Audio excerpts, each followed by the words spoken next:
Narito tayo ngayon upang matunghayan ang napakainit, nagbabaga, talaga namang pinag-uusapan at latest na inaabangan ng lahat. Ang latest update sa buhay ni Ate Erika at ang gulong nangyayaring kasalukuyan sa pamilya nila. Patuloy pa rin ang isyu ni Ate Erika sa kanyang pagpapabaya sa kanyang pamilya. Ngayon ay hindi na lamang ang pamilya niya ang may galit sa kanya, kundi ang kanyang mga fans na din.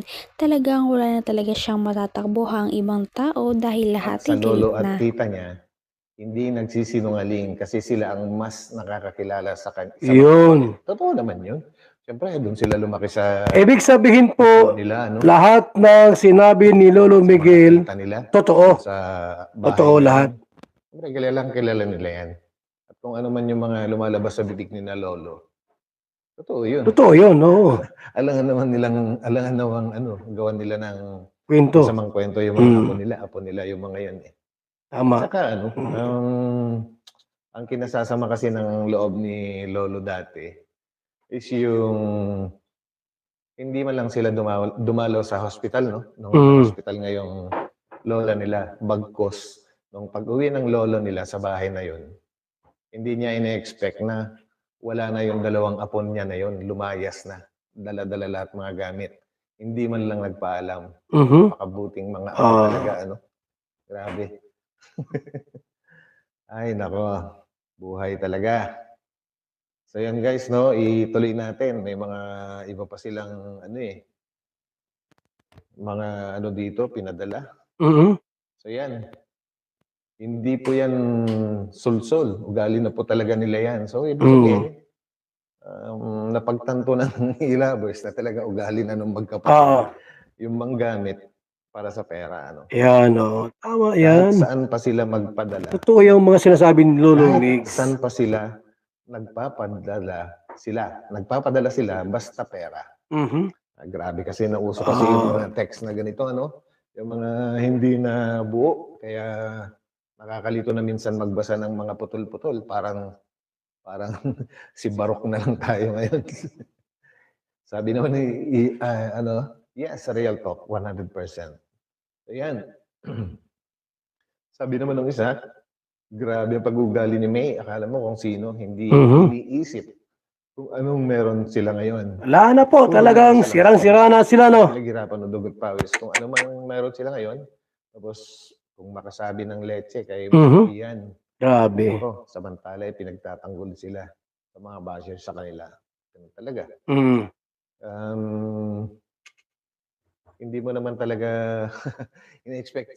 Sino bang may gustong gumawa niyan? Hindi ba sila rin? Lovers naman yung sumuporta sa kanila dati. Kaya umalis sila sa kalingap eh. Di ba, guys? Lalo na nga dumadami ang mga bashers nila Ate Erika at ng kanyang kapatid na si Ate Sheila May dahil sa kanilang mga ginagawa. Kawawa na rin si Erika dahil nga marami nang galit sa kanya at karamihan ng kanyang mga fans ay talagang nagalit na sa kanya. Wala na talaga siyang matatakbuhang ibang tao o malalapitan dahil lahat ay galit na sa kanya. Hindi natin alam. Kasi bakit sumasama pa sila sa iba-ibang grupo para magkapera nga daw. Sabi nung kanina dito, no? Yan guys, nako. Kaya tayo dapat mag-ingat sa mga mga tinutulungan dahil hindi lahat po ng mga tinutulungan totoong tao. Lalo't hindi mo naman talaga sila kilala. Na-imbestigahan or what. So yun, sa bandang huli, ikaw pa rin yung tutuklawin nila. Masaklap, no? Pero ganun talagang buhay, guys. May mga dalawang klase lang naman ang tao sa mundo eh. Isang mabuti at isang masama, di ba? So yun. So yun, guys. Maraming salamat sa inyo sa pagsama sa akin. At yun. God bless po sa lahat. Kita-kita. Yan, salamat po kay Batang Elio. Tubuli ang inyong lingkod, Batang Elio. Na kanya pong ginawa po ng reaksyon, itong mga screenshot po na nakarating po sa ilang reactors, no, mga kalingap, at yun nga po, no, lumabas yung totoong kulay ng magkapatid.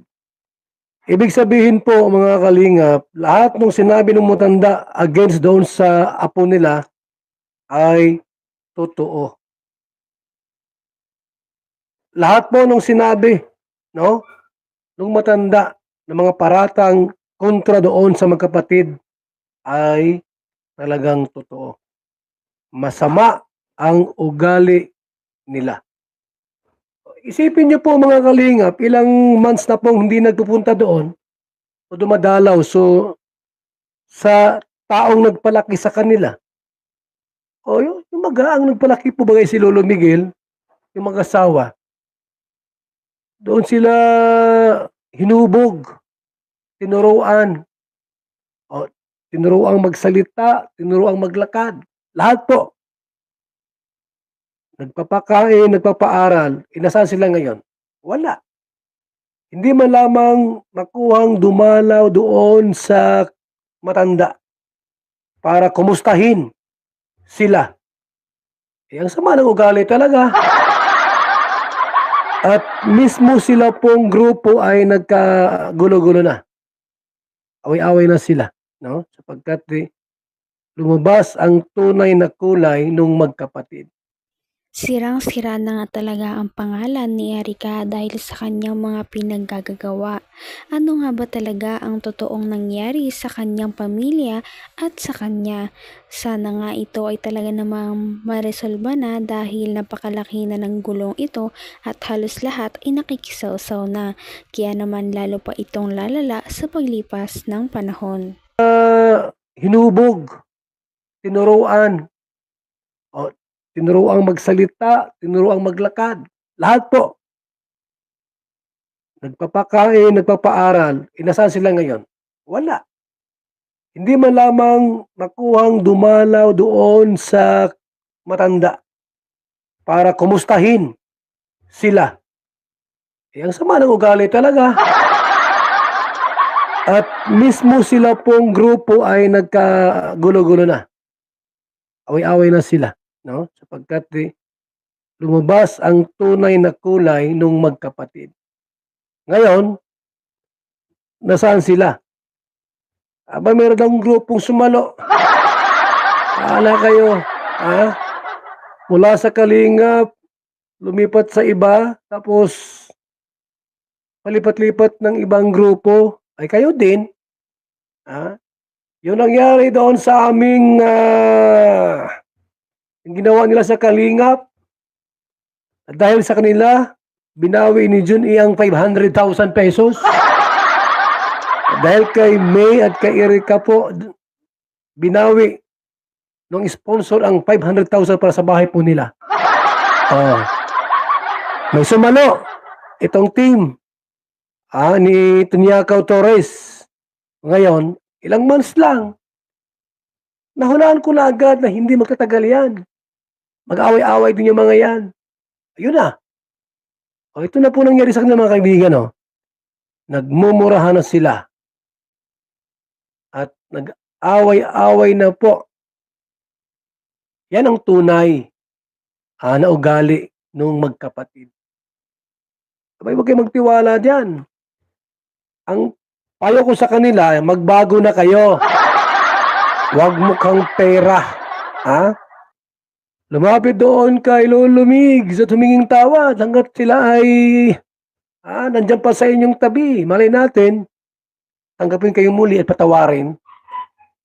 Wala na. Iwan ko lang po sa mga susunod na mga panahon at araw, buwan po mga kalingap.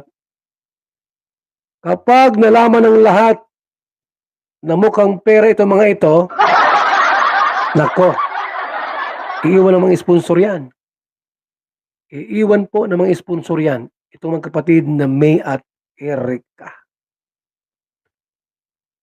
Grabe talaga ang mga revelasyong nalaman natin sa video na ito. Ano na kaya ang mangyayari sa pamilya ni Ate Erica?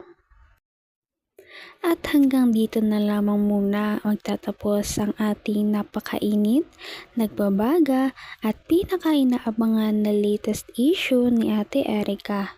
At yan ay pagpapatuloy natin sa ating mga susunod na video. Hanggang sa muli, maraming salamat sa panonood. Bye!